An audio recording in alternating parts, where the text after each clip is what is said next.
What's up, everybody? Fantasy Football 101 with episode 3, season 2. This will be our third divisional breakdown. I am Chris, and I am here with Matt, What's up? or Primo, as he is more publicly called, AKA. yes, the Primo. Curse couldn't be with us today.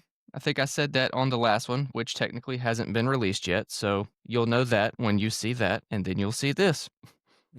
Because I'm awesome at time management. So, We're we are, co-parenting with you. yeah, pretty much. Appreciate you guys just tagging in and out when you can. We will all be back together soon, though. I have hopes for hopefully next week. We'll just have one divisional episode left, and then I want to get a mock draft in because I had a lot of fun doing that with y'all last year. We might do two. Ooh. We shall see. But today we're going to talk about and title pending the wildly mild West. And I think I'm going to leave it that way because every time I look at a list of teams, I tend to be either completely overjoyed or completely let down. And this is the first set of teams that I looked at that wasn't the case. There was a little bit of both, but the blandness overtook the superstars, in my opinion. So, Yeah. but we're going to, I don't know if we'll take turns. We both pick 4 teams. It's just going to depend on how the teams land. But we're going to knock out the AFC West first. Then we're going to knock out the NFC West. And I'm going to break the code of trying to do everything in alphabetical order to avoid favoritism because we do have a favorite team collectively that we're going to save for last. Good favorite, bad favorite, it's going to depend, but it's probably going to be the most discussed. So let's just kick it off with the AFC West. I'm going to let you start. I'll give you the Broncos. And just like we did last time, key players, their ADP, and what are you doing with this team? Anything you want to say about it, all right? All right. So Denver Broncos head coach Sean Payton in his second year. That was a team last year that got hot late with Bo Nix, who is going to be the first player that we'll talk about from the Denver Broncos. He's coming in with an ADP of 71. Just kind of a brief summary from last year: 3,700 yards, 29 touchdowns, 12 interceptions. I'm not going to lie. When I saw those stats, I was like, did he really do that good? Like, that's not bad when you think about it. No. Dude had a phenomenal rookie season. Finishes like the QB6, I'm pretty sure. 6, maybe 7, something like that. Yeah, and 24 of those touchdowns in the last 10 games. I'm not going to lie. Like, look, I don't think my heart will draft him. My head might draft him, but I can only ever see him just getting demolished by the Georgia Bulldogs on whether he was on the Tigers or the Oregon Ducks. So he's always going to be bottom of the barrel to me, just from those experiences. It's probably worse when he was with Oregon. No, dude, we beat the shit out of him. He was in Auburn. Oh, did you really? Okay. Although he was a part of that, what was it, 37-6 game or some shit like that, the opener from a few years ago. It was during the title run. Okay. It was nasty. Well, but regardless, I'm looking at his stats from last year, and I'm like, damn, he's got some decent upside this year. If you wanna spend, like, I don't know, he's 71 overall right now. I mean, I wouldn't mind picking him up as a streamer option for when my top of the QB1 8. goes. Yeah, not bad. He's going over Kyler Murray. He should be going over Pat Mahomes. I mean, he's kind of being drafted as the quarterback that he finished as. So, I hate it. Like 3 or 4 years ago, that take would have been fucking crazy hot. But now it's just like you look at the Chiefs and you're like, nah, that kind of makes sense. Yeah, but 3 or 4 years ago, Bo Nix probably didn't already have a tramp stamp that says, "Where you at, Stetson Bennett?" You know what I mean? Like, right. Times change, man. So yeah, I mean, I wouldn't mind taking this dude later in the draft, to be honest with you. He's got some decent upside. I agree. For the running backs, got R.J. Harvey at 64, J.K. Dobbins at 111. So J.K. Dobbins, that dude, I'm pretty sure the hospital or doctor has his name saved in their contacts because he is he is always getting injured. I want to say I've drafted him. It wasn't last year. I want to say I drafted him a couple years ago, and he's always fucked me. So with being injured, so Yep. it's going to be a pass for me on J.K. Dobbins. But R.J. Harvey, not the sexiest name out there, but that could be a good receiving option for y'all. Especially Sean Payton. I mean, if y'all know, Reggie Bush, Alvin Kamara. So he does pretty good with backs being good receiving options. So I don't know. I probably wouldn't go 64 with him personally. I'd probably go a little bit later if I did choose him, but that's just me. So the cogs that are turning the rumor mill are saying that RJ Harvey is the truth and J.K. Dobbins is just going to be phased out. But I don't really care, man. Because Sean Payton with running backs is maddening to me. I want no part of that. Like, if I miss out on RJ Harvey and he turns out to be offensive rookie of the year, like some people are saying he very well could be, damn, screw me. I guess I messed up, but I'm not doing it. I always prefer the high floor rather than the super high ceiling. Like I want to know, like, okay, if this dude sucks today, how bad would I get fucked?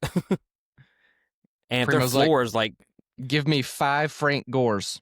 That's what I want. bro, yes, that dude's a savage. You know, he's being not inducted into Hall of Fame, but he's eligible for the Hall of Fame next year or this year.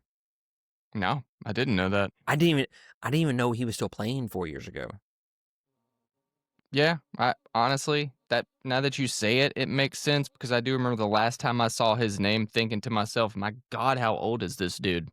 But he's like the Tom Brady of running backs, man. It's actually far more impressive because you take a beating as a running back.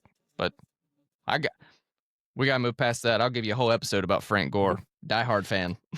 Dude, I remember yeah. Well, we'll be here for forever. We got some old shitty days. Broncos receivers to talk about.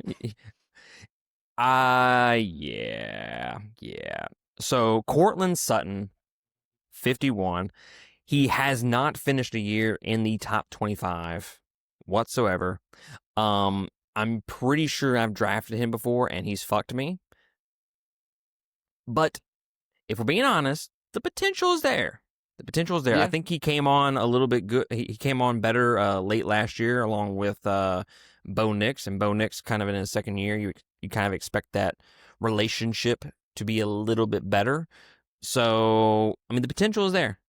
I personally don't trust him. So, 51's a little rich for me. What do you think? No, I'm kind of in the same boat. Like, this would be the year to draft him. He did come onto the scene last year after just a couple years of this dude is so talented. Like, where's it at? Why am I not seeing it? And finally, we saw it. But the problem is, when I see guys take that jump the next year, if I can, I want to be ahead and I want to be able to draft them late enough in my draft that they're either a rotating flex for me or a tradable asset when they start to go off. You know, I'm not going to spend 5th round capital on half of a good season on an offense that, while I do have confidence is going to score points and do fine, they're in a very defensive division. So I'm just not ready to put a 5th round pick into Cortland Sutton, but I think he's the wide receiver 1, and I think we will see production. And I think he is very, very talented, but it's just a matter of, I don't know if he's my wide receiver 2 talented or not. Yeah.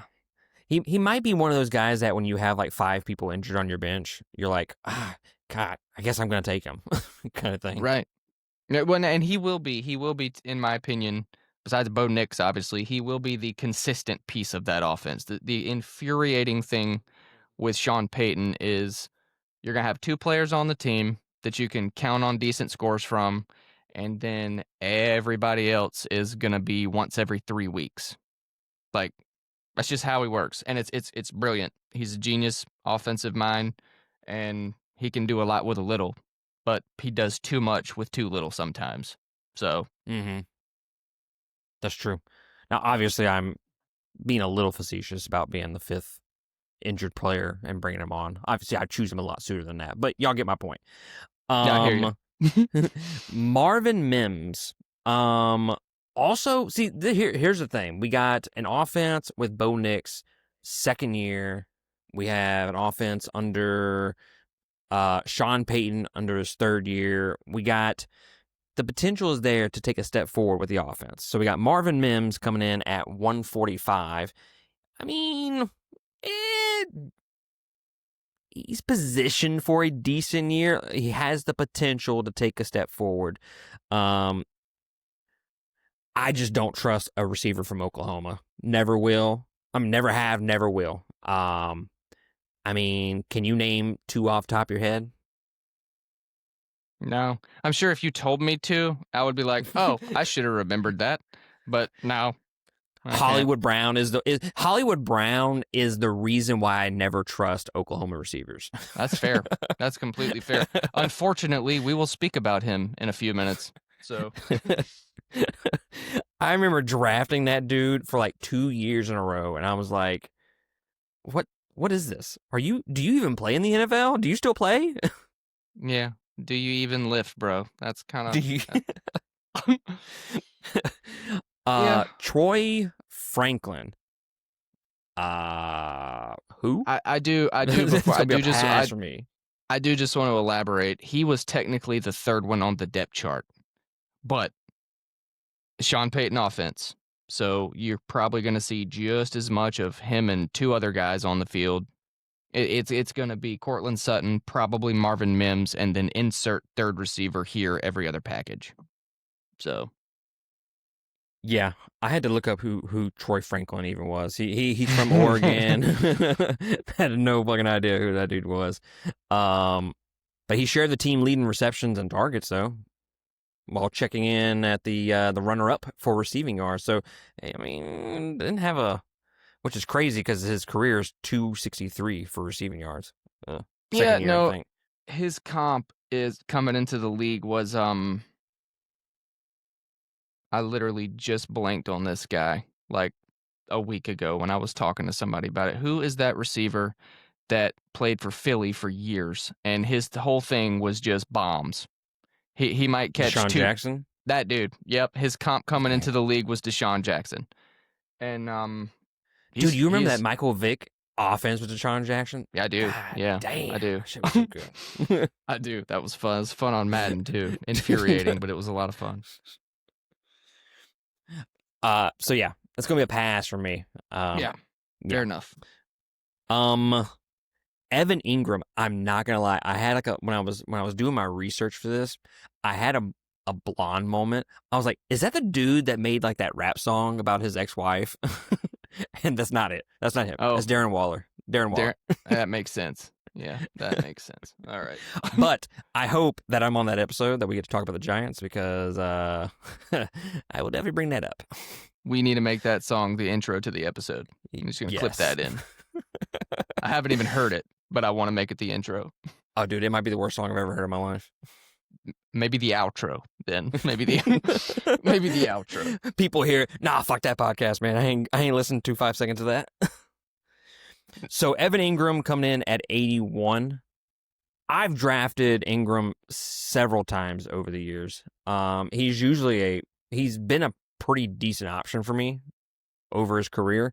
Top 7 in 5 of his 8 years, and last year he was injured for most of it. So 5 of 7, not bad for the tight end. 81. He's got Bo Nix. I feel like he could be I feel like he would get a lot of red zone targets with Bo Nix in there. Uh, Probably. but that's just me. 81 seems a little rich though, but somewhere around there. What do you think? It's kind of rich for me too. And that's not to say I won't do it. At that point, when I get to rounds 8, 9, 10, and 11, it just depends on what my team looks like. But the tight end position and the quarterback position this year seem to kind of reflect each other from what I'm seeing with ADP. You either want one in the first 5 rounds or you're good to just wait till the end. Mm-hmm. So, like the dead zone tight ends, there's like 7 or 8 of them that are just good. They're not great. They're not Brock Bowers. They're not Trey McBride, but they're good enough that you can take somebody else where you would have to take Brock Bowers or Trey McBride and then just wait till the 11th round and throw a dart at your favorite rookie and pick somebody that you know is going to catch a few passes. There's not that many that I'm just dying to have in like the middle rounds, you know? So, yeah, it depends on what my team looks like, but I'm never going to be disappointed to have Evan Ingram on my team. I talked about him last year in our preseason show. He's just a PPR machine, and Sean Yeah. Payton loves himself a tight end. It is worthy of note that Adam Troutman, if you remember that name, is on this roster now, which means you will not see him until he steals random touchdowns from Evan Ingram when they get to the 5-yard line, because that's the same thing the dude did for the Saints for like 4 years when he played for Sean Payton. So I saw Adam Troutman. I was like, who? Yeah. I looked it up and I was like, Saints. I was like, oh, that's why I don't know who that is. yeah, and Sean Payton loves the dude, loves him in the red zone. He's not going to move the ball between the chains. He's going to snake some touchdowns though. It Yeah. is decided. It is decided. Yeah, gonna be a pass for me on him. So I think just from overall from the Broncos, I mean, Bo Nix, Sutton, Ingram look like my 3 favorites on there. I wouldn't be terribly disappointed if either 3 of those were on any of my teams. Yeah, that's fair. I'm kind of the same way. I don't really hate anybody's ADP. I'm also not super comfortable with anybody's ADP. Like, I'm not reaching for any of these guys. But at the same time, yeah, well, you said, I'm just not mad if they land on my team there, you know? I think that's a great description of what it is. It's not terrible, but also not reaching for him either. True. All right, I'll do the Chiefs. And guys, the Chiefs is going to be real fast because we know the Chiefs. We know what they have. But I do want to shout out the ADPs for reference. Pat Mahomes, 52. Isaiah Pacheco, 61. Rashee Rice, 47. Xavier Worthy, 56. And the coin toss every other week between what's left of Hollywood Brown and the ghost of Juju Smith-Schuster are both undrafted. And Travis Kelce coming in at 62. It's just crazy to me that the offense is not nearly as good as it used to be. Hold that thought. Hold that thought. I think they're not going to be what they were 2 years ago, but I do think they're going to be a lot more fantasy friendly this year than they were last year, because last year it was Steve Spagnuolo keeping offenses from putting up more than 11 points a game, which was infuriating and phenomenal. As much as I hate the red and gold, I'll give them that. Their defense was one of the best ones I've seen in a long time. So they ran the ball a lot.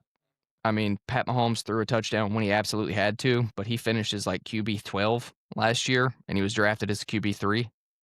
He's being drafted this year as QB 6, so everybody's assuming there's going to be some type of adjustment.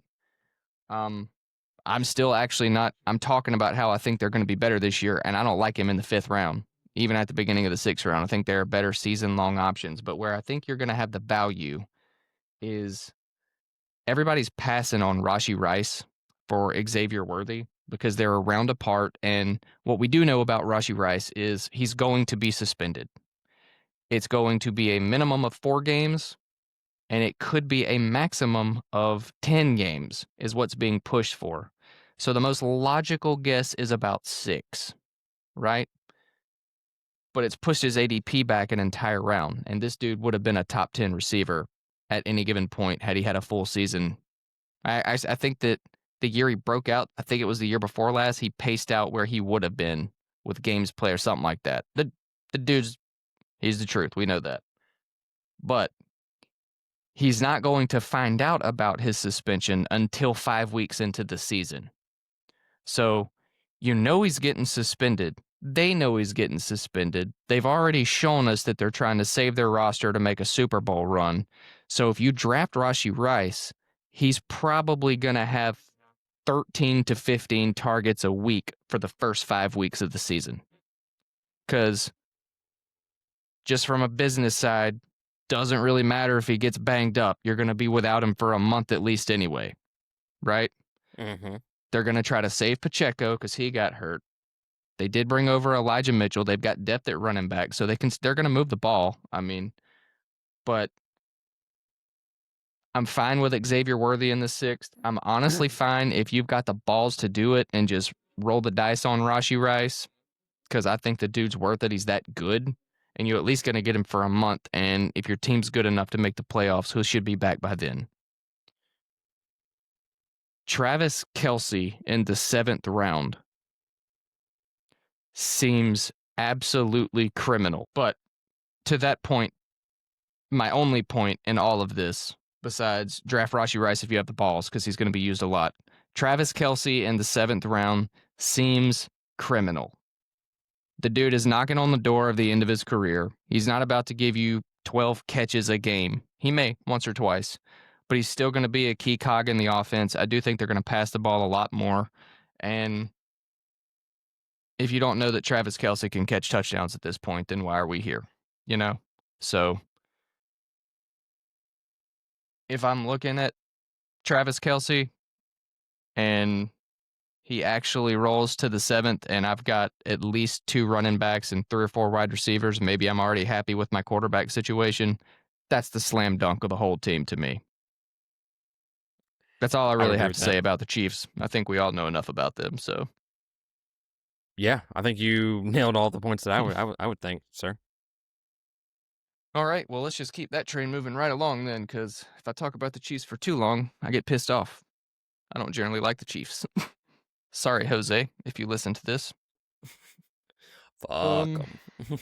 Let's, why don't you knock out the Raiders? You mentioned you wanted to talk about the Raiders. Yeah, so the Raiders head coach, Pete Carroll. Geno Smith is the new QB in town. Love it. Reuniting.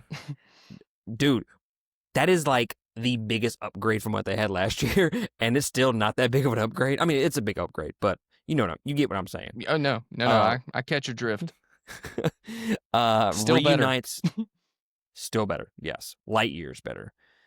Reunites with Carroll. So in 2023, Geno Smith was 22nd in points per game, 16th in 2024.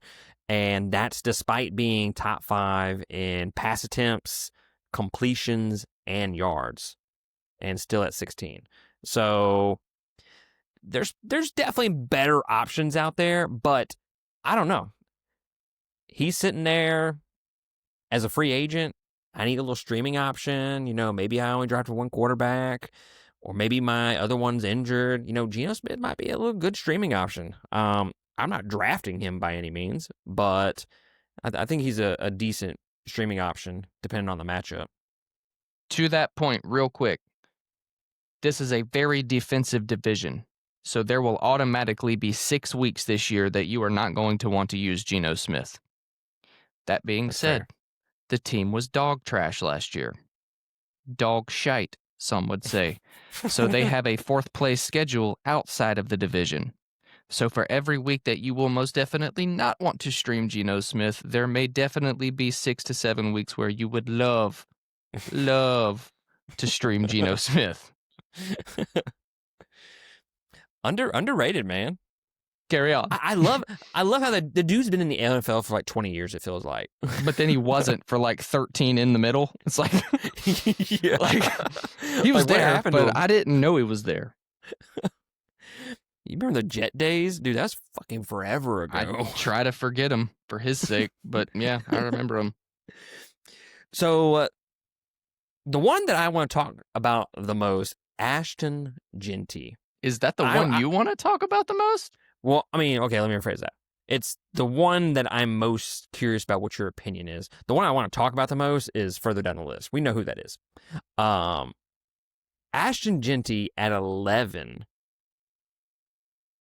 That seems rich for this dude. I mean, you don't think so? I don't know. So the first game in the preseason didn't do shit. I think he had like -1 yards or some shit in his game. The last game, much better, 4.7 yards per carry. So definitely improved. And he also had that little that little truck hit on was it the 49ers player? Pretty dope hit, not gonna lie. I think before seeing that hit, I was like, yeah, this dude's gonna be a bust. I mean, I don't know about y'all, but I'm gonna go ahead and call bust. I saw that hit, and I was like, maybe I'm wrong. Maybe I'm wrong. I don't know. I'm on the fence. I don't know how to feel about him. I mean, it's so the problem, I'm going to use the word problem with rookie running backs coming in with this much hype is they get overhyped, right? This guy is not overhyped. He's truly that good. Like, just did you watch his film? Have you gone down that rabbit hole? It reminds me a lot of, and it's a bad NFL comp because he did have a pretty good career, honestly, but he was never going to go as the number 11 pick off the board. But his running style and some of his film reminds me of Leonard Fournette, but he's got it. The professional comp to him is Saquon Barkley. Now, I haven't watched enough of him to see that, but I did go back and watch old Saquon, and they do run similar. Apparently, he's brilliant with the ball. He's got a stutter step like a point guard, and he's shifty, but he's also big. I mean, he's just essentially, to hear all of the people at the combine and all of the people who do like the Pro Football Focus and the sports science stuff. Like, if you were to create a robot running back in a lab, you would then design it to look like Ashton Genty, pretty much. So again, I'm not an NFL scout. I can't sit here and tell you that the dude is going to just come in and be a top 5 running back like he's being drafted. But all of the people who do get paid significantly more money than my blue collar ass makes to make those decisions seem to think so. So honestly, I'm seeing him go in mock drafts as high as like pick 6 and pick 7. He'll probably be in the first round by the time actual draft day gets here because his ADP just keeps getting clipped up notch by notch. But I'll put it this way. Redraft league, sure. Make your own decisions. If you don't feel comfortable, you don't have to do it. It's a rookie. Keeper league or dynasty league, he should be your 101. That's a good point. I'm leaning towards I've always said that I'm a high floor kind of guy. I want to know what I'm getting. I don't know what I'm getting with him. I don't 100% trust him. So it's one of those things where I would rather somebody else take a risk on him than me. I'll take it for you. I don't mind. I don't mind. If running backs coaches across the league are telling me this dude's the next Saquon Barkley, sure. Give me that. Give me Saquon 45,000 miles ago. All day. Now, y'all don't get me wrong. I'm not saying that he's gonna suck or anything like that. It's just me. I'm a little scared of it. Okay. No, that's completely fair. Like, you don't have to the suck college that tape bad. looks great. He sure won the Heisman. That's a lot. That's a lot of yards. That's a lot of yards to run, man. Like, it was. Dude sure won the Heisman. Travis Hunter. This might be a hot take. I think he's one of the most overrated Heisman Trophy winners ever. I don't think he should have won it. Because you play both sides. Shohei That's the only Ohtani. reason. You can throw 100 and you can also hit 50 homers in a year. You're gonna win the MVP. You know? That's a fair point. Fair point. Jacoby Myers at 82. I Draft. had, when I was looking down your list, I looked at Jacoby Myers and I was like, I'm pretty sure I drafted him, and I'm pretty sure he sucked last year. He did not. No, he did not. He did not. Yeah, he did not. Roll back the tapes. He wasn't we can bad at all. honestly- Oh, go So ahead. check this sorry. out. Yeah, check these stats out. 1,000 yards with the quarterbacks that they had, which was like, I don't even know if I'd call them quarterbacks. And They he had like missed 2 Aiden games. O'Connell and Uncle Rico at some point, dude. Like it was, Yeah. it was terrible. So 1,000 yards and you missed 2 games, and you also have Brock Bowers on the other side that also caught for 1,000. Yeah. I mean, he had a couple of games in like towards like the back half of the year that was kind of like a little bit lower, but he put on some good games. He's my justification for passing Cortland Sutton in the 6th round. Like, sure, I could take Cortland Sutton here, or I could take another running back for depth and a starting spot and just get Jacoby Myers 2 rounds later, who's going to give me the same shit by the end of the year. You know? Yeah. He's not a sexy click, but he's a very valid click. I think I had that wrote down right here. Not sexy. But he's good. Yeah. I'm telling you, I came fully prepared to talk shit about him. And then when I did my research, I was like, oh no, fuck, he did pretty good. He did pretty good. Very quietly. Very quietly. Trey Tucker, who? Pass. You skip these guys, yeah. Dante Thornton Jr. at 180. I have a couple of points to make about this. You know how I made the mention of I don't trust Oklahoma receivers. I don't trust Tennessee Volunteer receivers whatsoever. Especially the speedster receivers. How's what's his name doing on the Giants? Oh shit, what's his name? He was from Tennessee. I don't think I can name a Giants receiver outside of Malik Neighbors and Wan'Dale Robinson. He was, oh man, it was with he was the year that Tennessee was like really, like actually really good, but they got smoked by Georgia in Athens. I don't want to bring up things, but I'll say that. All right. I forget his name. Anyway, we're gonna record a Georgia episode before the season kicks off, just for you, Matt. Just for you. I'm really surprised y'all don't drop LSU shit whenever you can. I always say go Tigers when I talk about my players. I can't say shit about the receivers though, because y'all got some fucking great receivers. Yeah, wide receiver, you baby. To hell with but Ohio anyways, State. Yeah, fuck them. My point being, they're speedster receivers. It's really just it seems like it's a scheme style offense, and it doesn't really translate well to the NFL from what I've seen. I could be wrong, but from what I've seen, it could also be my hatred for Tennessee. So just know there's a little bias there in that opinion. I do. I have a couple of points. I feel like Dante Thornton Jr. would be that guy that would give you like 2 games that are like 20 to 30 points, but the other 16 games he's going to give you like 2 points. It'll be a reception and 1 yard kind of thing. Kind of doing his best Will Fuller impression. Yeah, like he's just all right.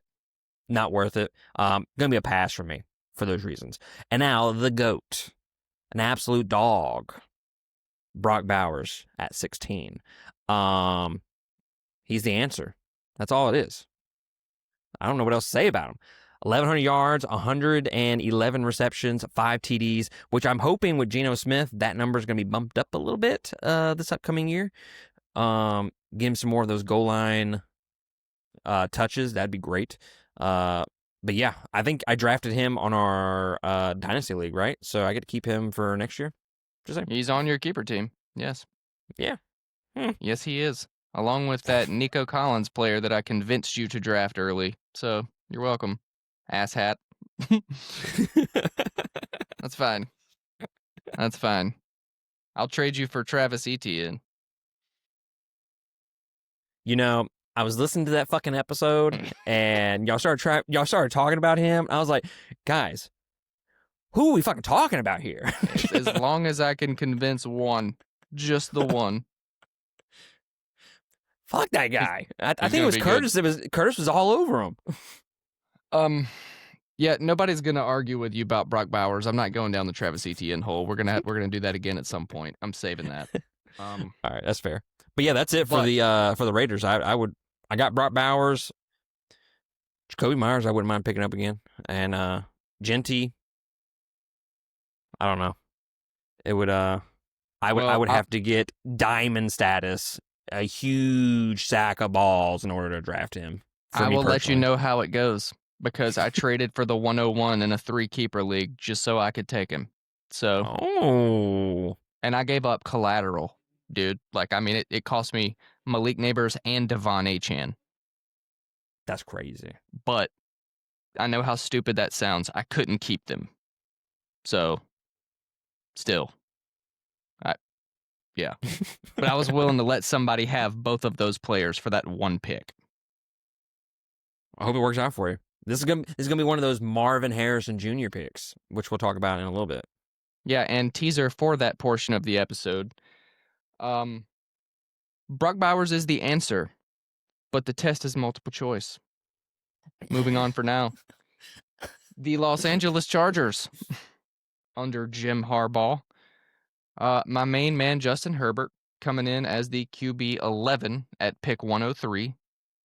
The two spicy, I guess, running backs on the roster are Omarion Hampton at pick 41 and Najee Harris, who may or may not play for the first few weeks, at 136. Ladd McConkey at 24. Keenan Allen's back on the roster as a freebie at the end of the draft. And we don't really know who their wide receiver 3 is going to be. Depth chart says Huge, Quentin Johnston. It's not going to be Quentin Johnston. Quentin Johnston's burned his last bridge there. And they have a tight end. Will Dissly is there, but he's not going to matter. So for the people that do, Ladd McConkey, I love him. Dog. Yeah, he's a dog. He's a dog, and he is a DAWG dog. I don't think he's worth a 3rd-round pick, though. I'm not going to lie. And I'm not saying that. You don't think he's worth a keeper? It depends on what you can keep him for. All right. So how your keeper rules work. Like our keeper rules are he's that value. And could he be? Sure. I didn't see enough last year that would make me put him in my top 12 receiver discussion. And I don't know how he finished. So he might have finished as a top 12. But I don't know. Pick 24, and you're talking like the beginning to middle of the 3rd. That just seems a little rich for me. But there's a different keeper league that I play in where it's the person you drafted, you get them for whatever they cost last year minus 1 round. So he gets to keep Ladd McConkey for like an 11th or 12th rounder. 100% going to do that. You know what I'm saying? So I love him as a player. I love his story. I think it's great. I think to do what he did and put up the kind of numbers he put up in college with Brock Bowers on the field says all it needs to say about who you are as a receiver. The only other thing I really want to talk about with the Chargers is, and I almost don't want to do it, man, but because this is going to cost me this pick in certain drafts when 2 of the 9 people that listen to this podcast hear this. But Omarion Hampton is probably my favorite rookie running back in this draft class, except for Jonty, obviously. But Quinshon Judkins is going to be right there with him. Now that he had everything dismissed, he still hasn't signed with the team. But if he signs with the team and gets 2 weeks worth of practice before the season starts, Judkins and Hampton are right there. But Harbaugh wants to run the ball. They got the best offensive line in the league. Najee Harris only has one eye right now, and he might not play for 6 weeks. I don't know. And JK One Leg is out of town. So it's going to be the Omarion Hampton show. He's going to hit it day one, and he's not going to let go. He's in the best situation of a talented rookie running back this year. Like, he's That's fair. the beginning of the 5th round is insulting for what I think he will do for your fantasy roster. You're welcome, world. I could have sat here and told you how terrible and crap he was and made all of the people that play in my leagues listen to this and fade him. But no, I was honest. You're a man of honor and integrity, sir. I try. That being said, I won't waste too much time, but I am very excited about the Chargers. I kind of started bandwagoning the Chargers the day that Justin Herbert got a start, like 45 minutes before kickoff. I was watching that game because Austin Eckler was still on the team, and he was like my favorite player. And I just started watching this Justin Herbert dude. Like, I don't know, dude. He reminded me of Joe Burrow in that he didn't smile or he didn't get angry. He just he found out, hey, dude, you're a starter. Congratulations.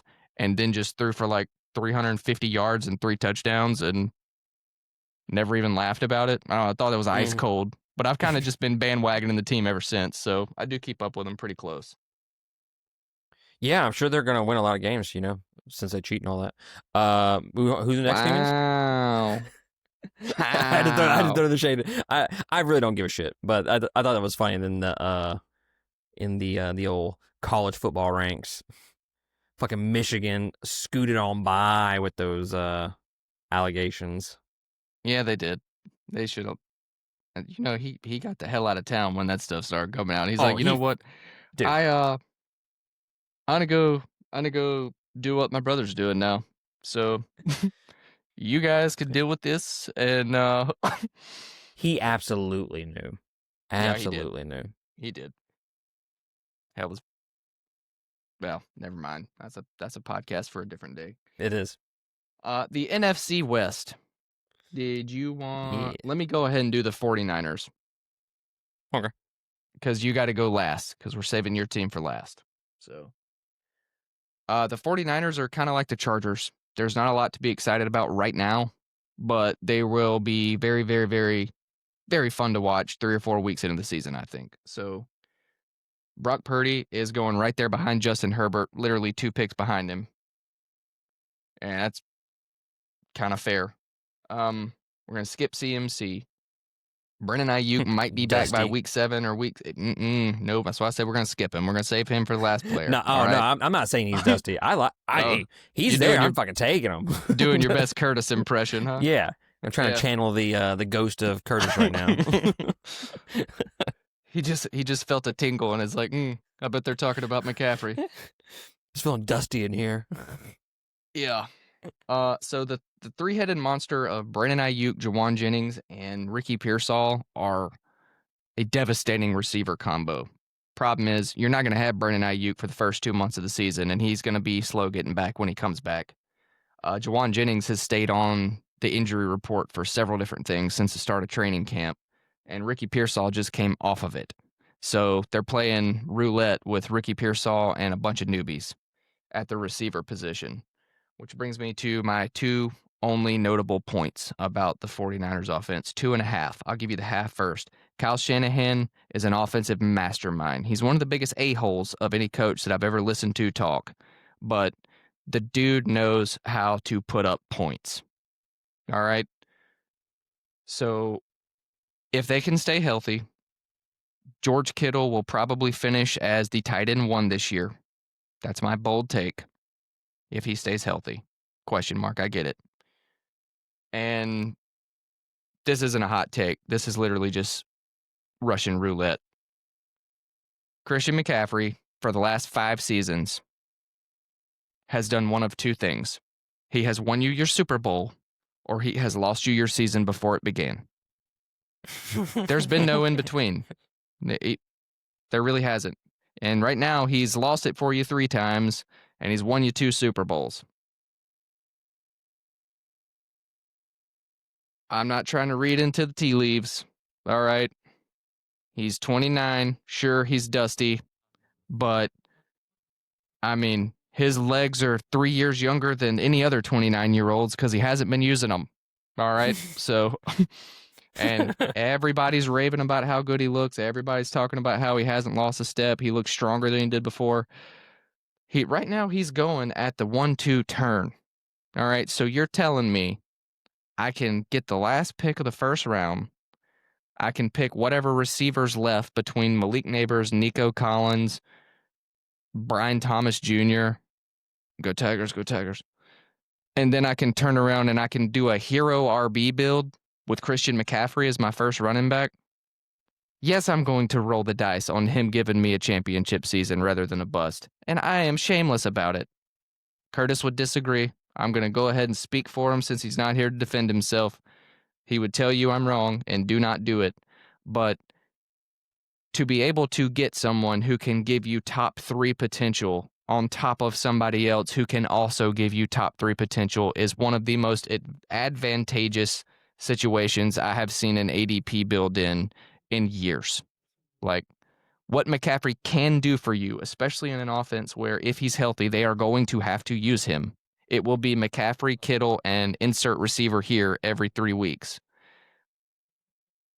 I'm telling you. Don't be the guy that kills it for the guy who has the chance to do it. Now, don't go out there and take him 101. I'm not that confident. He can get hurt. He can ruin your season. But if he sits at his ADP and you watch him go by into the second round, you will regret it. Unless he blows his knee out week 1, then I'm sorry. You got me. But if he gives you anything what he used or what he can be, you will regret watching him slip when you had the chance to do it. He's won me a lot of games. I'm gonna ride him until he fucks me. That's me, dude. I don't have to. Yeah, he's gotten injured. He's gotten injured. Last year. Yeah, I get it. But I don't know. Dude willed me to victories, okay? Yes. I specifically would watch his games to see if I was going to win these games. And I would win. Well, then it's like he's got 22 points by the end of the first quarter, and you're like, all right, man, thanks, appreciate that. You just expect it. Like when he's at his best, you just like when I get an update that says Christian McCaffrey 42-yard receiving touchdown, I'm like, yeah, well, it's Sunday, so there we go. I mean, yeah, he can be the greatest. He can be the best player in fantasy football, and he's going in the in words the of a great round. philosopher named Curtis, smash. Smash. Also Dusty. He would also say Dusty. Yes. That being said, if you do it, you are going to want to grab Isaac Guerendo or Jordan James. Remember those 2 names. You're going to want that handcuff. I don't know which one's going to be because Guerendo's kind of banged up too, but Shanahan's got to run somebody. So if McCaffrey gets hurt, you're going to want that guy on your team. But good offense. They're going to put up points regardless of who's in the game. Kyle Shanahan's a great offensive coach. So I want the pieces, at least the ones that I know are going to be a part of the puzzle. Mm-hmm. All right. Why don't you take the Rams? The Rams, Matt Stafford, 195. Free. Yeah, basically. They're predicting it. They got him at number 25 for quarterbacks this year, right now. 3,700 yards passing last year, 20 touchdowns, 8 interceptions. 6 games without a TD. It's crazy. That's crazy. I don't remember that stretch. Yeah, 6 games without a touchdown. That's gross. I don't know. I think Williams must have ran for like 14. Yeah, actually, 14 touchdowns. Cool. Did you fucking know that? Because that was a fucking great guess. No. I mean, I just assumed, like, I know they had to score somewhere, so I know Stafford's not running for a 30-yard bomb. You know what I mean? Like, no, Stafford's on the tail end of his career, man. Like, oh yeah, for sure. If he retires at the end of this year, I wouldn't be surprised. Dusty. The fact, yeah, he is. I mean, he is. But the fact that he can still do it at the level that he can still do it at, with the just pounding that he took as a Detroit Lion for like 12 seasons, the dude's a G. I got all the respect in the world for Stafford. I'm still probably not going to draft him because he's ancient, but he's a good streaming option, just like we talked about with old Gino a while ago. He'll have weeks where you're like, yeah, he's going to throw for 303. I could use a 25. Sure. Mm-hmm. Exactly.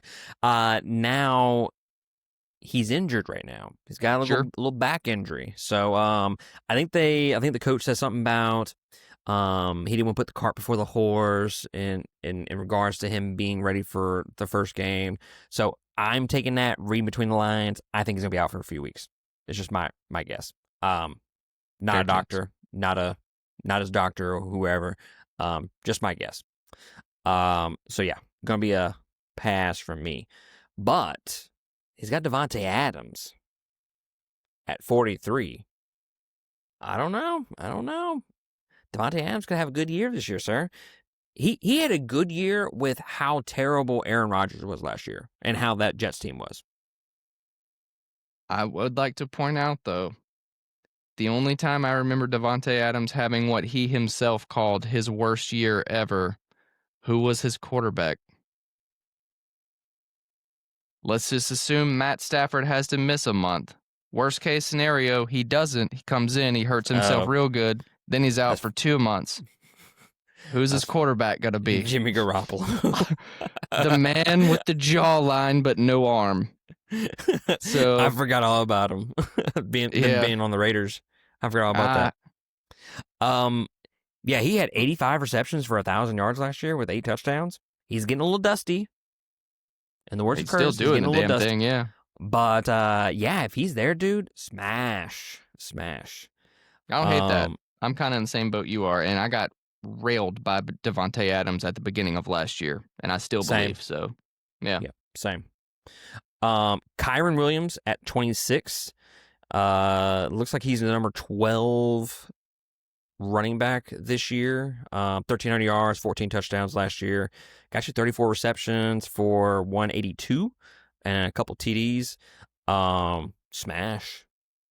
Yeah. 14 TDs. Yeah. He's a stud. Dude's a stud. Puka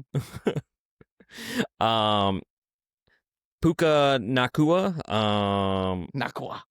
Nakua. That's fuck. I wrote it down. I was like, I'm gonna fucking say it wrong. But you know what? Y'all go fuck yourselves, okay? No, it is Nakua. I was messing with 3 you. TDs. Oh, really? Yeah, well, that's what everybody says. I don't know how he pronounces it, but everybody says Puka Nakua. Puka Nakua, okay. I'm not Samoan, bro. Don't ask me questions I don't know the answer to. I'm from Mississippi. I don't know shit. Yeah. Barely spell. So here's crazy stats, okay? He's got some. Let's hear it. This is smash worthy territory right here. 990, 3 TDs. Now the 3 TDs kind of not that great. But he missed 6 games. 990. That's fantastic. He had a 22.3 fantasy points per game. You don't have his 2023 stats by chance, do you? His rookie year? No, I don't think so. Let me double check. I got it, man. You keep going on what you were saying. I'll add one thing to it whenever you're done. Trust me. That's all. Okay. Yeah, that's gonna be a smash for me if he's there. Like, receiving room, dude, it's pretty good receiving room. So I mean, Matt Stafford has a chance to put up some decent numbers if he can stay healthy and not throw interceptions. But that's the big if. Tutu Atwell, pass. 5 TDs in 54 career games. Yeah, pass. Tyler Higbee, he did miss last year with a torn ACL, MCL. Over the course of his 9 years, 3,600 yards.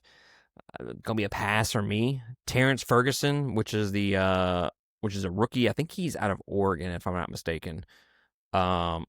Potential is there. Good, but he's sitting behind a couple of others, so he has to work his way up the depth chart a little bit. But the potential is there. Not drafting him by any means, but I wouldn't be surprised if Terrence Ferguson is, I don't know, like midway, late into the season, you see him kind of coming on a little bit. But no, those stats, 79 receptions, 990 yards. That was for last year. Yeah. And that was with what you said that was 11 games. He missed 6. Yeah. Okay. 2023, his rookie season, 17 games played, 105 receptions on 160 targets, which is actually kind of a low catch rate, which he did get a lot of that year. He got a lot of Stafford panic balls.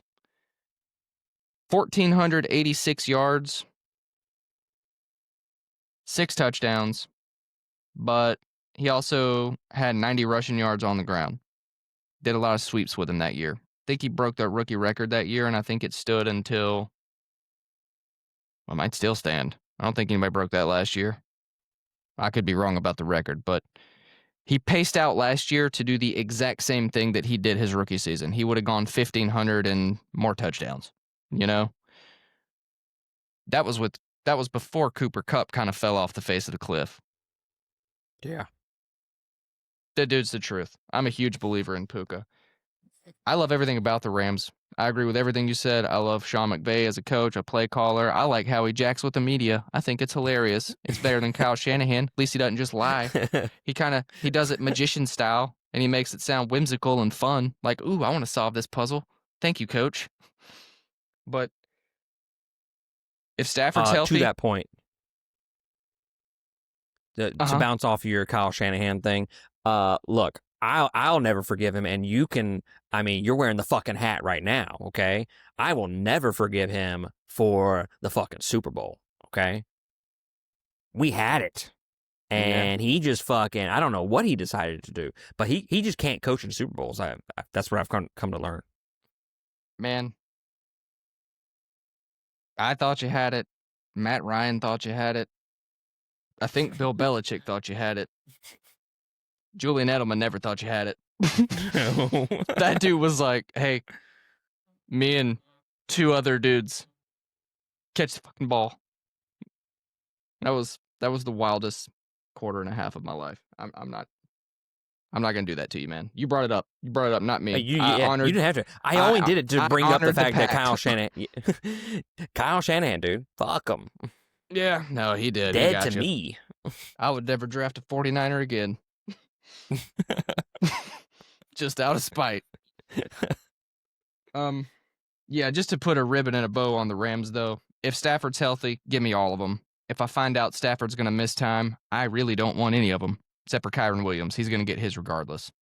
But I think Jimmy G erases Puka's value compared to what it should be. And I think it even makes Devontae Adams not worth a 5th-round pick, which is a bummer because Devontae Adams should always be a smash in the 5th round. But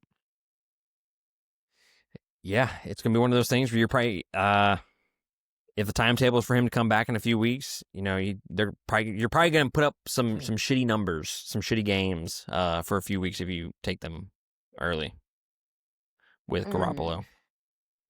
Old Jimmy G. But you want to talk about the NFC West now? I mean, the Arizona Cardinals. Excuse me. We got one left. Give me 3 minutes for the Seahawks. It'll be real quick. Oh, the fucking Seahawks. Yeah, definitely not excited about this. It was really cool to see Sam Darnold finally have a career moment last year because, believe it or not, I was an advocate for Sam Darnold early on, and I stuck by him longer than I should had. It took a couple of years of seeing ghost. That didn't help, and just being real bad in real bad situations. But I always thought if you gave the dude a chance, he could be a quarterback. And sure enough, last year he got a chance. He had a great head coach, great play caller. Having Justin Jefferson, TJ Hawkinson, and Jordan Addison on the field all at one time never hurt anybody. I'll give you that. But we don't have those guys anymore. So now we have the ghost of Cooper Kupp's past. Jackson Smith-Njigba following a breakout. I think he's the bones of the team. I saw it last year. I had him. I traded Devontae Adams for JSN about 6 weeks into last year as a desperation trade. Turns out I really won that trade, but I did not plan to win it when I made it. It was a depth piece trade. So JSN even surprised me, but he really is that good. He really is the truth. He's going to be the wide receiver 1. So I think for a late 3rd rounder on a team, I don't know how much they're going to score. but I do know that they are going to throw the ball. So I like JSN in the 3rd round. I don't hate Cooper Kupp, but he's in the 9th round. So it's like, what is the rest of the world not seeing about this that I should be, or what is the rest of the world seeing that I'm not? I don't understand why he's going that late. I don't think he's Cooper Kupp from 2 years ago by any means, but I think he's going to be the wide receiver 2 on this offense. So I think he's a value, honestly. Probably too dusty for most. I get that. I don't like the fact that they lost DK Metcalf because JSN and Cooper Kupp are 7 or 8 years apart in age, but they're the same receiver. They can operate on the outside, but they like stuff out of the slot. The closest thing they have to a big man now is a fellow by the name of Marquez Valdez Scantling, if anyone remembers that one. That's a mouthful. Shut up. MVS. Yes, MVS. He ain't DK Metcalf. I'll just tell you that. I mean, that's definitely a downgrade. AJ Barner's an undrafted fantasy-wise tight end that's actually getting a lot of preseason hype. Shoot your shot, don't shoot your shot. Doesn't matter to me. And that just leaves the running backs. Ken Walker and Zach Charbonnet. I kind of said all those other names on the roster because I had to, but I actually I like and enjoy talking about Ken Walker and Zach Charbonnet. They're both awesome. That's really, They got me some good some good games last year for me. yeah. I normally am not an advocate for if you draft a running back, you have to draft the handcuff.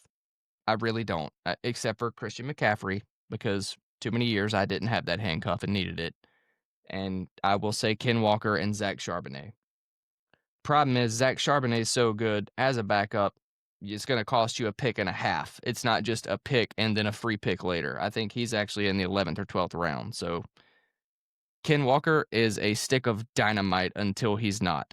He's probably one of the most explosive running backs in the NFL, but he's very injury prone. And Zach Charbonnet is not as explosive, but not as injury prone. So they complement each other very well. All that being said, I think the Seahawks finish last in this division, unfortunately, because the division, I think, is just so strong. And fantasy-wise,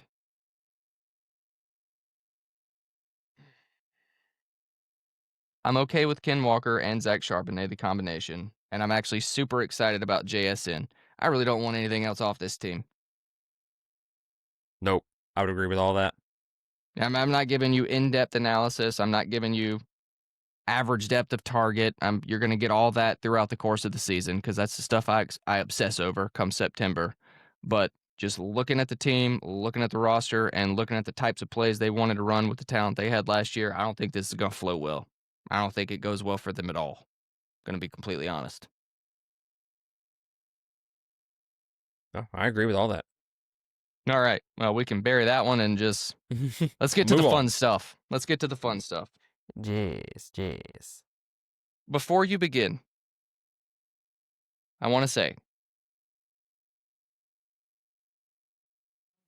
I made it a mission for these divisional episodes to not throw numbers and statistics.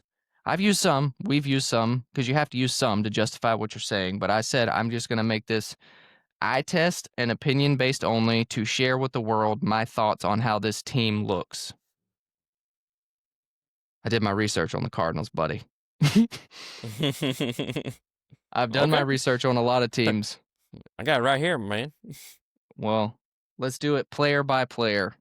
Maybe you know what? I'm saying all that. This might be complete agreement. It might be complete debate. It might be somewhere in between. Either way, Primo and I have Cardinals history. So start with Kyler Murray.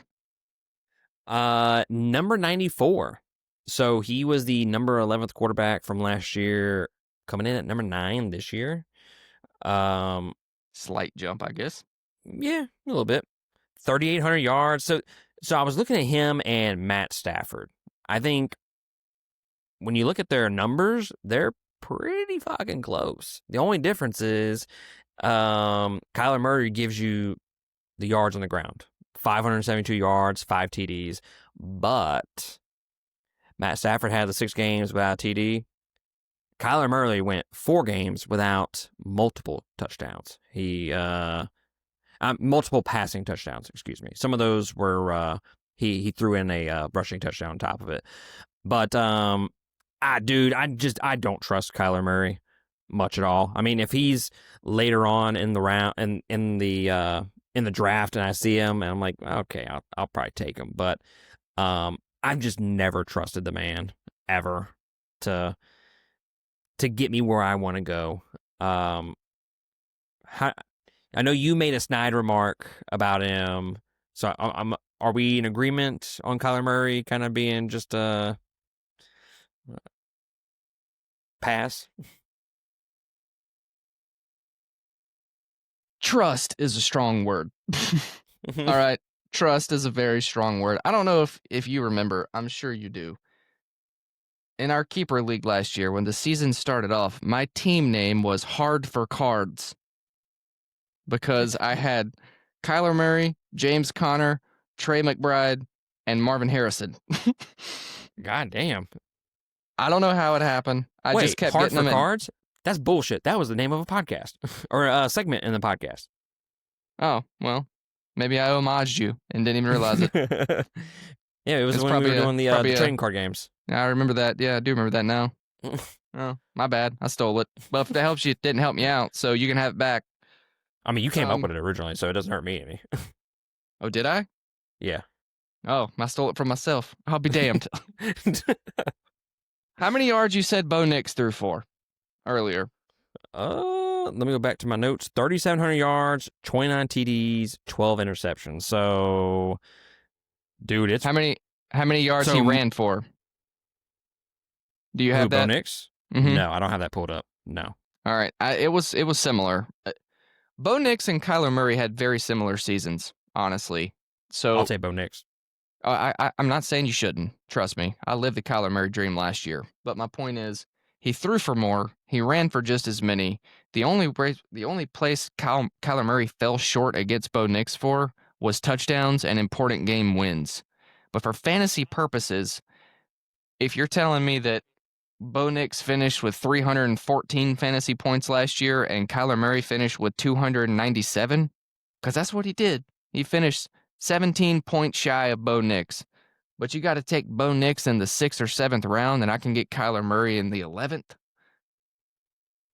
I don't know, man. Like, that's fair. That's fair.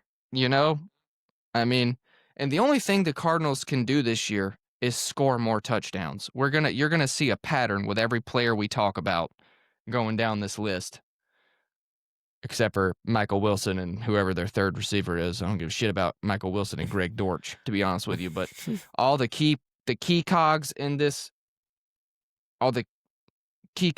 clock, man, the things that make them tick, you will see a pattern, and I will tell you about it and completely spoil it for you beforehand. If they had scored as many touchdowns as a normal team, they would have been a top 6 offense. Like if you give Kyler Murray 10 more touchdowns, passing or running, doesn't matter, divide him up 10 more, make him an average running gun quarterback, he's a QB5.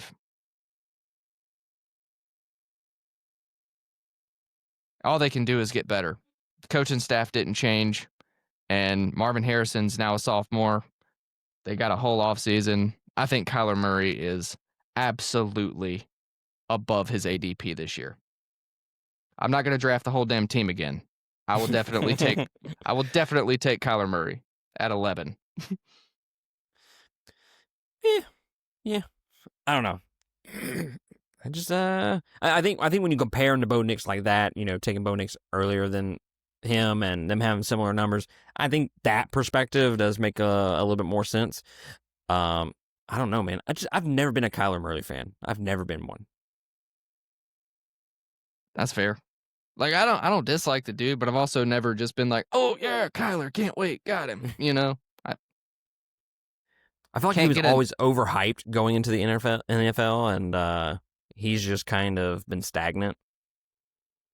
No, like he's always in a discussion of, oh, this year he's gonna be really good. This year he's gonna be really good. Oh, well, I mean, next year he's going to be really good. That seems to always be the conversation with him. Now, He took the jump last year. granted, he's had some of the coaches and all that have not been great, but but still. Yeah. No, I'm not about to be the guy that says this is the year.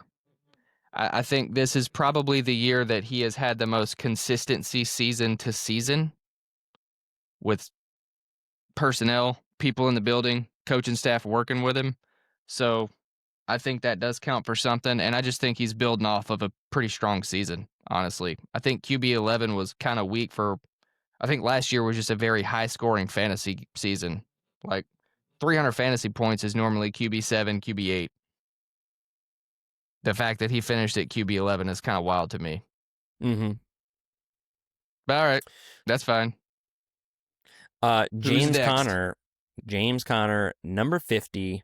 That looks like he was number 19 last year for running backs. Excuse me, 19 this year. He was 11 last year, so it looks like they're dropping him a little bit. Right around 1,100 yards, 8 TDs. We also brought in 414 receiving yards as well. I'm not opposed to James Conner. He seems like he would give me some solid points. Here he seems more reliable to me. That's the perfect description. This is the ADP circus with James Conner every single year. You see him there at the end of the 5th round, and you're like, man, I don't know. I just don't see the upside. But then you take him anyway because he's reliable. And then to the end of the season, he's got 1,500 all-purpose yards, 13 touchdowns, and probably had a couple weeks where he gave you 30s and you barely remember him because of all the 15s there along the way. He's a primo back, He's a primo back. He's got the floor. He's consistent with it. He's going to miss a couple games a year for getting hurt, but he's kind of like, you just know what you're getting. Exactly. And he's worth it because he's always drafted below where he finished last year. So, yeah, I'm down. Smash. I'm gonna talk about the other 2 receivers first, and then we'll come back to old MHJ. Michael Wilson, the other 2 if you want. Yeah, Michael Wilson, pass. He's had 500 yards a year, few TDs in his career. Zay Jones, he's only had more than 2 touchdowns twice in 9 years, so that's what you're getting. Pass on both of those. Marvin Harrison Jr. So I did my research on him first. I bet you did. I was like, you know what? I'm ready to fucking go at Chris about this shit because he drafted this motherfucker number 1 overall. He did. Yes, last he did. year. I thought it was fucking crazy. Crazy pool. But looking back at his numbers, they're not bad. 885 yards receiving, 8 TDs off of 62 receptions.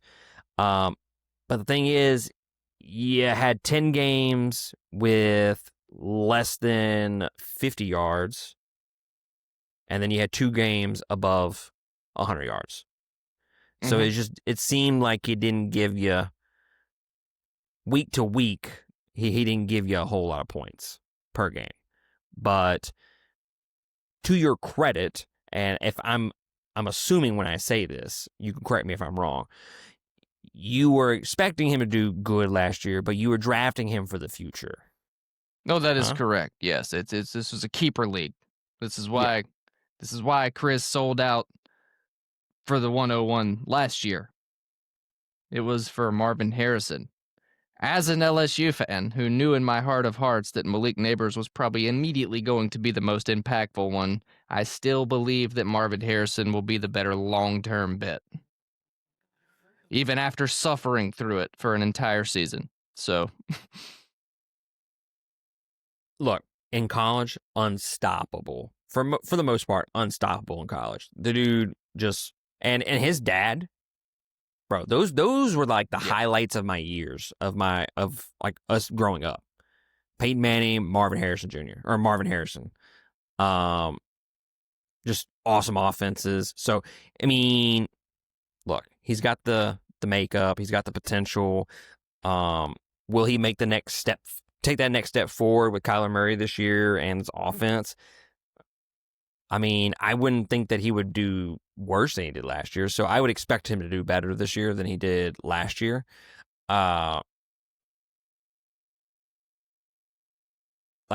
Dude, it's so hard because he has that potential, and I've seen him in college. I've seen his tape, and I've seen what he did to Georgia in that bowl game for the college football playoff, and just unstoppable for the most part. I wanted to come on here and rip you for it, but I don't know if I would draft him 1 overall. I don't have balls the size of yours, sir. I'm sorry. Well, I would never do that in a redraft. Again, I did it in that league because I wanted him on my team. Like I knew they were going to be growing pains. Trust me, I didn't think they were going to be as painful as they were, but it was a long-term decision. He has the potential to put up some gaudy numbers this year, I think. Especially when you have Michael Wilson and Zay Jones right behind him. Like, we don't even know who the fuck they are, you know? And then you got Trey McBride at number 27, which we'll talk about in just a minute. I'll let you have the floor for Marvin Harrison Jr. before we talk about him. Okay. Well, this is going to be a spoiler, guys. I'm going to do something this year that I didn't do last year. When I used to write a blog, 2 of you might remember that. But when blogs were cool, I would do a 18 facts about the 2018 fantasy season. 19 facts about the 29 fantasy. I'm going to do a 25 facts for 25. I'm going to do a recording just all by my lonesome to kind of put me back 8 years ago and see if I still have fun doing that kind of stuff. I'm going to spoiler alert 2 of these facts. All right. Here's the first one, and it's about Marvin Harrison Jr. He had 62 catches last year on 116 targets. That is a god-awful catch rate. So it's god-awful. Like, I took his catch rate from being targeted in college, and I averaged it out with last year. And if he meets the center of that with the same amount of targets and averages out the same amount of yards per catch and the same amount of touchdowns per target, doesn't even match it, doesn't match his college catch rate, just centers it against his terrible one from last year, he will finish with a line of 83 catches, 1,180 yards, and 13 touchdowns, which if you add that to the pool of 2024 wide receiver finalists, he would have finished as the wide receiver 6. So there's probably a lot of metrics to say for every reason that didn't happen. If you watch the games, you saw how many times he's just behind the secondary with his arms up and Kyler can't see over his freaking center. Like, you probably saw the airmails where he's in the back of the end zone, but the ball goes to the front deck of the stadium. He was missed on a lot. They were very out of sync, but I'm telling you, if you saw a line for 62, 885, and 8 touchdowns from a rookie receiver that didn't go as a top 12 pick coming into the draft, you would think, man, that guy had an amazing rookie year. But because of people like Justin Jefferson and Jamar Chase and last year Malik Neighbors and 2 years ago Jalen Waddle and then Puka Nacua, these rookies just come in, and sometimes it's out of nowhere. Sometimes it's with draft capital, but they're just dropping 1,200 yards and 7 touchdowns because nobody knows how to defend them because they haven't seen tape on them yet.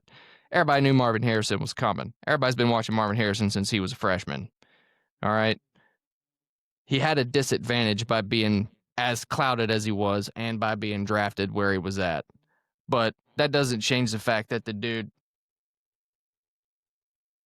he's just second generation. He's the son of Marvin Harrison, so he's obviously been learning how to be a wide receiver since he could probably crawl. And he's just that talented. It's really just, can he and Kyler Murray get on the same page and give us what we all want and deserve?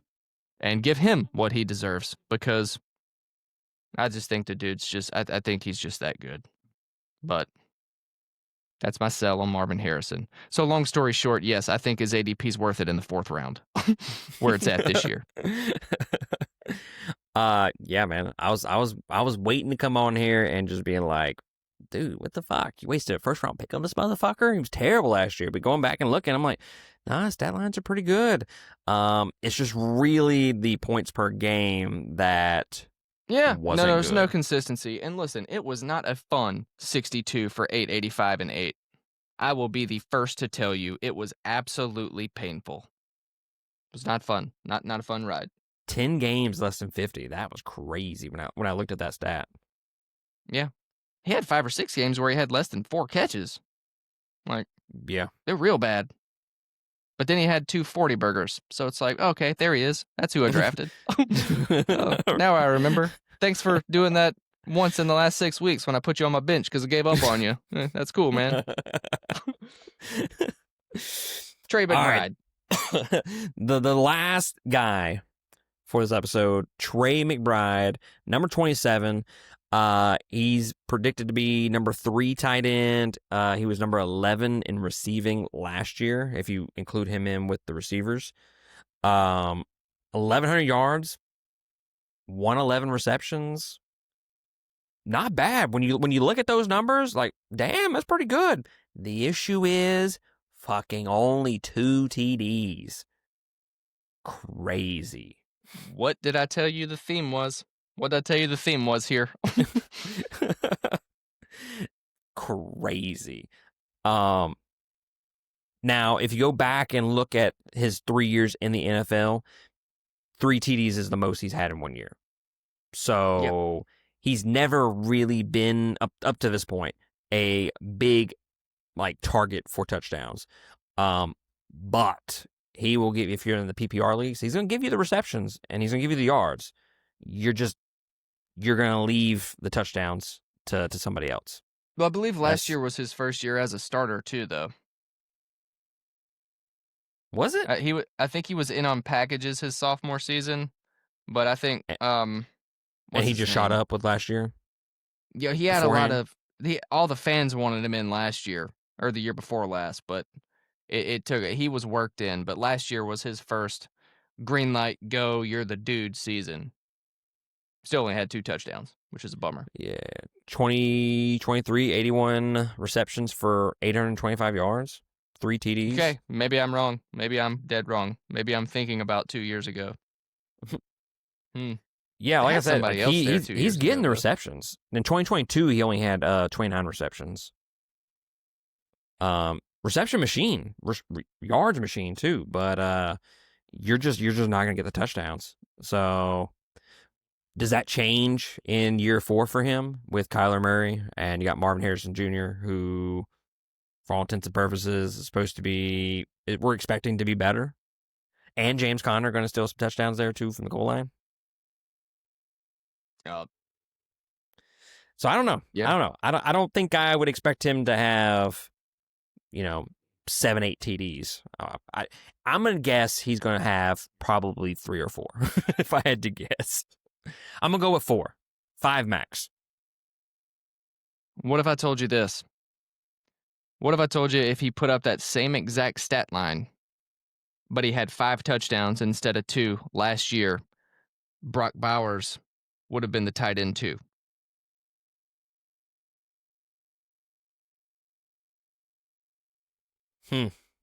Shoulda, coulda, woulda. My point is, Brock Bowers is the answer because he had the most phenomenal rookie season I've ever seen from a tight end, but he's going as a 2nd rounder. Some people are taking him in the 1st round. You can keep that shit. I don't care if he's a dog or not. Take a tight end in the 1st round. Well, sure. That's one thing.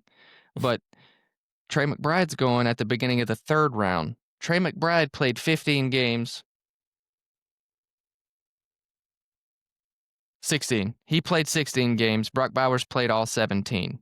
Brock Bowers finished 12 points higher than Trey McBride in a PPR format. Mm-hmm. If Trey McBride either played that last game where I think he was concussed or had 3 more touchdowns and average per game, what he averaged per game throughout the course of the season, he finishes over Trey McBride, or he finishes over Brock Bowers for the year. Yeah, I mean, Brock Bowers had 1 more reception than him, but he had 3 extra TDs. So that's where you got him from. Damn, that's your line. I guess I did. Yeah, that's fair. That's a fair point. My point is Yeah. they're the same guy, but it's an ADP debate at that point. So, yeah. I guess when you put it like that, that's true. But they're not the same football player, but they're the same statistic. yes. So yeah, Brock Bowers. I think when you look at him, he just has he's that lightning in a bottle. You throw it to him, you might score a touchdown. Like that's how often, or at least a big play. Maybe not last year. We only had 5 TDs, but when he was for Georgia, dude, you threw it to him, you were probably scoring. Well, it wasn't nobody guarding that dude in college. I mean, That's come on, fair. let's be real. I don't That's care if fair. you play in the SEC or not, man. Brock Bowers, like, The come only in and do no. The only Not a time chance. someone covered him was when he didn't have a fucking ankle. Well, that was quite a few games, to be honest, but Well, it was one game in particular. It was the game against Alabama. that rolled over into I know what you're talking about. Oh yeah, I remember that. Yeah, that was the SEC championship. And Terrible timing. Yeah, that was the one that knocked him out of the playoffs. But then they came back like in the bowl game and smashed Florida State. The good news is about being a Raider is you're not going to have to worry about being knocked out of the playoffs by one game for several years. Right. You know what I mean? Like, so he's fine. He's fine there. Yeah, but I mean, yeah, when you put it like that, man, Trey McBride is right there. So, I mean, if he's there in some of my other leagues, I'd smash. He's my keeper. Or Yeah, one of them. I take the chance on him. Even without the right. touchdowns. That wasn't as brutal as I thought. Give me your division rankings by team, and then we got to call it because Chris has to go to bed and get to work in the morning. Same. I got to wake up at like 4 or something in the morning. NFC West. Oh, I think the 49ers are probably always right there at number 1 and number 2. I'm going to go with... I'm going to go with I don't know if this is a hot take or not. I'm going to go with the Rams at number 1. 49ers, number 2. I'll go the Cardinals at 3, Seahawks at 4. Okay. I don't hate that. This is going to be the only division that I do something absolutely wild in. But after the 20-minute discussion that we just had, I'm going to go Cardinals, Rams. Cardinals, 49ers, Rams, Seahawks. I think the Cardinals actually take it this year. Oh, damn. Okay. Do you think there's more than one team out of that gets in the playoffs? Or do you think the Rams get in the playoffs? Let's see, there's 3 wild card teams now, right? Per conference? Yes. Yeah, probably. I don't know. The NFC North is really strong too, but they're going to have some growing pains. I think the 49ers draw a wild card, and I think the Rams are competing for one until the end of the season. If they don't draw one also. I think week 17 matters for them. Honestly, I think that division could go either way. Yeah, it could. The Seahawks. I still think the Seahawks. Yeah, they could. It's like the NFC South, from years ago, where it's like any team could win. We talked about that in the other episode when we talked about the NFC South. I was like, the worst Panthers team you've ever seen could beat the dog piss out of the Baker Mayfield Bucks next week. Yep. Like it. All right. Give me the East or the AFC West. Dude, I would be crazy not to take Kansas City at 1. I mean, look, I'm gonna say they're number 1 until they're not. That's fair. I'm gonna go with them, and then I'm gonna go with the Broncos at number 2, and then I'll go. I still think looking back at the Raiders, dude. I'm gonna go with Chargers 3, Raiders 4. Carbon copy. That's how I would stat it out. Yeah. I think the Chargers could surprise. Like, I Yeah. wouldn't be pissed at myself if the Chargers came last in the division, but also if they somehow caught a flow at about week 4 and then just started ramrodding everybody they played and won out, to be honest with you. Because I think the team could be that good when they find steam, but I also want to see it first. So, And I also wouldn't be surprised if the Broncos would like win one, lose one for the entire season, you know? Like, and they'd be right. like number 3 or 4 in this division. Like, I wouldn't be Truth. surprised by that. Truth. You got anything else, buddy? Nah, man, that's all I got.